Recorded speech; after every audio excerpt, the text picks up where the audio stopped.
사사기 3장 1절부터 6절은 사사기 서론의 마지막 부분입니다. 여기서는 이스라엘을 시험하기 위해 남겨두신 이방민족의 명단을 소개하며 하나님께서 이스라엘을 왜 그리고 어떻게 시험하시는지와 그 시험의 결과에 대해 말씀하십니다. 여호와께서 가나안의 모든 전쟁들을 알지 못한 이스라엘을 시험하려 하시며 이스라엘 자손의 세대 중에 아직 전쟁을 알지 못하는 자들에게 그것을 가르쳐 알게 하려 하사 남겨두신 이방 민족들은 블레셋의 5 군주들과 모든 가나안 족속과 시돈 족속과 바알 헤르몬 산에서부터 하맛 입구까지 레바논 산에 거주하는 히위 족속이라. 남겨두신 이 이방 민족들로 이스라엘을 시험하사 여호와께서 모세를 통하여 그들의 조상들에게 이르신 명령들을 순종하는지 알고자 하셨더라. 그러므로 이스라엘 자손은 가나안 족속과 헷 족속과 아모리 족속과 브리스 족속과 히위 족속과 여부스 족속 가운데 거주하면서 그들의 딸들을 맞아 아내로 삼으며 자기 딸들을 그들의 아들들에게 주고 또 그들의 신들을 섬겼더라. 아멘. 앞서 2장 20절부터 23절에서도 하나님께서는 약속의 땅에서 가나안 족속들을 쫓아내지 않으시겠다고 말씀하시면서 그 이유에 대해 이스라엘 백성들이 여호와의 도를 지켜 행하나 아니하나 시험하려 함이라고 말씀하셨습니다. 그리고 오늘 본문 3장 1절과 4절에서도 가나안 족속을 남겨두신 이유에 대해 이스라엘 백성들을 시험하기 위함이라고 말씀하십니다. 앞선 세대는 전쟁을 치르며 하나님의 말씀에 순종하면 승리하고 하나님을 온전히 신뢰하지 못하고 불순종하면 패배하게 된다는 것을 경험했습니다. 출애굽기 14장 13, 14절에서는 이렇게 말씀하십니다. 모세가 백성에게 이르되 너희는 두려워하지 말고 가만히 서서 여호와께서 오늘 너희를 위하여 행하시는 구원을 보라. 너희가 오늘 본 애굽 사람을 영원히 다시 보지 아니하리라. 여호와께서 너희를 위하여 싸우시리니 너희는 가만히 있을지니라. 아멘. 출애굽에서부터 여호수아를 중심으로 한 정복전쟁에 이르기까지 이스라엘이 경험한 모든 전쟁은 여호와 하나님께서 행하신 거룩한 전쟁이었습니다.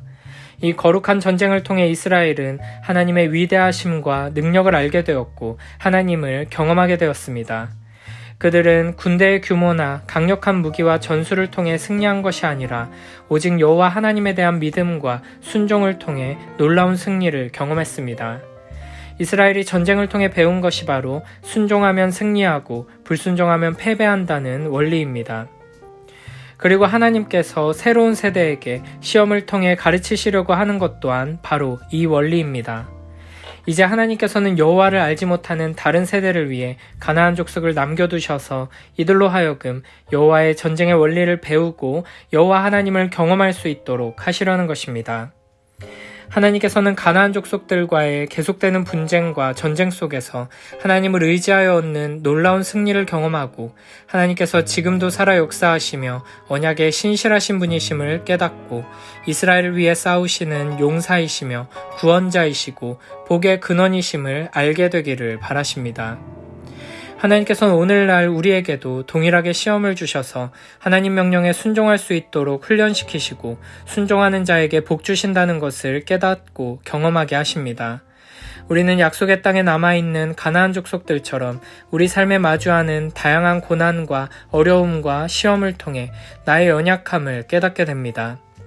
하나님께서는 우리로 하여금 시험을 지나게 하셔서 연단하시고 더욱 겸손히 하나님을 의지하며 그 은혜를 구하는 자로 빚어가시는 것입니다.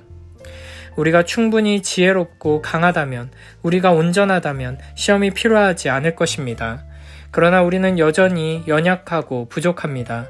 그래서 하나님께서는 시험을 통해 우리를 연단하시고 성장시키시며 온전케 하십니다. 그러므로 우리는 하나님께서 주시는 이 시험, 우리 삶에 마주하는 여러 가지 어려움과 고난들, 고통과 슬픔과 실패들을 하나님 앞에서 더욱 온전한 자로 자라나는 성장의 기회로 삼아야 할 것입니다. 어떤 상황 속에서도 하나님의 말씀을 온전히 붙들고 말씀대로 순종하는 것을 선택할 때 하나님께서 기뻐하시는 영광스러운 자리로 한 걸음 더 나아갈 수 있을 것입니다. 신명기 8장 2절 3절에서는 이렇게 말씀하십니다. 내 하나님 여호와께서 이 40년 동안에 내게 광야길을 걷게 하신 것을 기억하라. 이는 너를 낮추시며 너를 시험하사 내 마음이 어떠한지 그 명령을 지키는지 지키지 않는지 알려 하심이라. 너를 낮추시며 너를 줄이게 하시며 또 너도 알지 못하며 내 조상들도 알지 못하던 만나를 내게 먹이신 것은 사람이 떡으로만 사는 것이 아니요 여호와의 입에서 나오는 모든 말씀으로 사는 줄을 내가 알게 하려 하심이니라. 아멘. 우리의 성장은 하나님 없이도 혼자서 모든 것을 잘 해낼 수 있는 독립적인 존재가 되는 것이 아닙니다. 하나님의 백성이 믿음 안에서 자란다는 것은 단 하루도 단 한순간도 하나님의 은혜 없이는 살 수 없다는 것을 깨닫고 모든 순간 하나님을 의지하며 말씀을 붙드는 사람이 된다는 것입니다. 하나님께서는 우리에게 이와 같은 참된 믿음을 주시기 위해 온전히 하나님을 의지하고 붙드는 거룩한 자녀로 삼으시기 위해 우리의 인생에 광야를 허락하시고 광야에서 여러 가지 시험을 경험하게 하십니다. 하나님께서 우리를 사랑하셔서 주신 시험을 하나님의 말씀으로 잘 통과해 더욱 아름답고 온전한 주님의 자녀로 자라나는 복된 우리 모두가 되길 축복합니다. 7절부터 11절에서는 첫 번째 사사 온니엘의 이야기가 등장합니다. 우리는 온니엘의 이야기를 통해 앞으로 펼쳐질 사사 이야기의 전형을 확인할 수 있으며 하나님께서 이스라엘을 시험하여 알도록 하기 위해 가나안 족속을 남겨두셨다는 말이 어떤 의미인지를 확인할 수 있습니다. 이스라엘 자손이 여호와의 목전에 악을 행하여 자기들의 하나님 여호와를 잊어버리고 바알들과 아세라들을 섬긴지라. 여호와께서 이스라엘에게 진노하사 그들을 메소보다미아 왕 구산 리사다임의 손에 파셨으므로 이스라엘 자손이 구산 리사다임을 8년 동안 섬겼더니 이스라엘 자손이 여호와께 부르짖음에 여호와께서 이스라엘 자손을 위하여 한 구원자를 세워 그들을 구원하게 하시니 그는 곧 갈렙의 아우 그나스의 아들 온니엘이라. 여호와의 영이 그에게 임하셨으므로 그가 이스라엘의 사사가 되어 나가서 싸울 때에 여호와께서 메소보다미아 왕 구산 리사다임을 그의 손에 넘겨주심에 온니엘의 손이 구산 리사다임을 이기니라. 그 땅이 평온한 지 40년에 그나스의 아들 온니엘이 죽었더라. 아멘. 첫 번째 사사로 등장한 온니엘은 앞서 1장에서 갈렙의 딸을 아내로 얻은 바로 그 사람입니다. 이스라엘은 여호와의 목전에서 악을 행하여 자기들의 하나님 여호와를 잊어버리고 바알들과 아세라를 섬겼습니다. 이에 여호와께서는 이스라엘에게 진노하셔서 그들을 메소보다미아 왕 구산 리사다임의 손에 넘겨주셨습니다. 그래서 이스라엘 백성들은 8년 동안 그의 압제 아래에서 고통당해야 했습니다. 오랜 세월 애굽의 압제 아래서 노예 생활을 하던 이스라엘을 여호와 하나님께서 놀라운 능력과 사랑으로 구원해내셨는데 이스라엘은 그 죄악과 완악함으로 인해 가나안의 우상들의 압제로 스스로 들어가 다시 고통스러운 노예의 처지로 전락하는 어리석은 모습을 보이고 있는 것입니다. 앞서 2장 2절에서는 하나님께서 이스라엘 백성을 향해 너희가 내 목소리를 듣지 아니하였다 라고 책망하셨습니다. 그런데 이제 3장 7절에 와서 이스라엘 백성들은 아예 여호와 하나님을 잊어버리는 상태가 되었습니다. 최소한 하나님의 존재를 알고 스스로 하나님을 믿는다고 하면서 순종하지 않던 상태에서 아예 여호와를 완전히 잊어버리는 시대가 되어버린 것입니다. 우리는 모든 실패, 모든 죄악은 하나님의 말씀에 귀 기울이지 않는 데서부터 시작된다는 것을 기억해야 합니다. 하나님의 말씀 듣기를 즐거워하고 하나님의 말씀을 사모하여 매일매일 그 말씀의 빛 가운데로 나아가지 않는다면 우리는 점점 하나님에게서 멀어질 것이고 결국에는 하나님을 잊어버리는 시대를 맞이하게 될 것입니다. 이렇게 이방 왕의 압제 아래에서 8년 동안의 고통의 시간을 보내고 드디어 이스라엘 백성들은 하나님께 부르짖었습니다. 역시나 참된 회개의 부르짖음은 아니었고 그저 고통 가운데 하나님을 향해 도움을 요청한 것입니다. 그럼에도 불구하고 하나님께서는 구원의 은혜를 베풀어 주십니다. 하나님께서는 이렇게 하나님의 백성들이 온전히 회복되어 바른 모습으로 하나님 앞에 설 때까지를 기다렸다가 구원하지 않으시고 그저 하나님을 향해 부르짖기만 해도 그 모습을 불쌍히 여기시며 은혜를 베풀어 주십니다. 이를 통해 우리는 구원이 우리의 회개의 결과로 주어진 것이 아니며 우리에게서 어떤 근거를 찾을 수 있는 것이 아님을 다시 한번 깨닫게 됩니다. 하나님께서는 언약 백성들의 고통을 보시고 가만히 있지 못하십니다. 우리를 사랑하셔서 자비를 베푸시는 것, 우리를 구원하시며 은혜를 베푸시는 것이 하나님의 성품이기 때문입니다. 이렇게 이스라엘의 부르짖음을 들으시고 하나님께서 세우신 사사가 바로 갈렙의 아우 그나스의 아들 운니엘입니다. 9절에서는 여호와께서 이스라엘 자손을 위하여 한 구원자를 세우셨다고 표현합니다. 그리고 10절에서는 여호와의 영이 그에게 임하셔서 온니엘이 사사가 되어 싸울 때 여호와께서 메소보다미아 왕 구산 리사다임을 그의 손에 넘겨주시고 온니엘의 손이 구산 리사다임을 이겼다고 말합니다.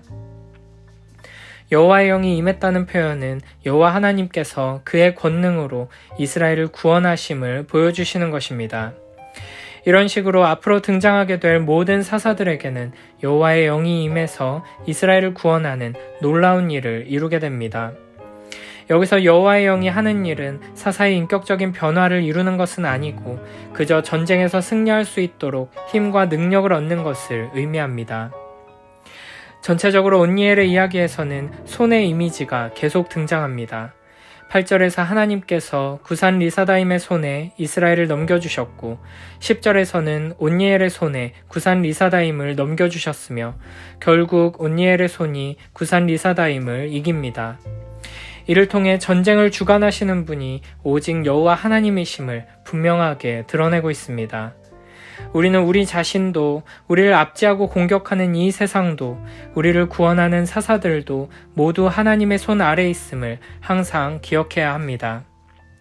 온니엘의 전쟁 이후 이스라엘은 40년 동안 평안했는데 40년은 사사기에서 한 세대를 의미합니다. 온니엘의 전쟁을 경험한 세대는 이 전쟁을 통해 여호와를 알게 된 것입니다.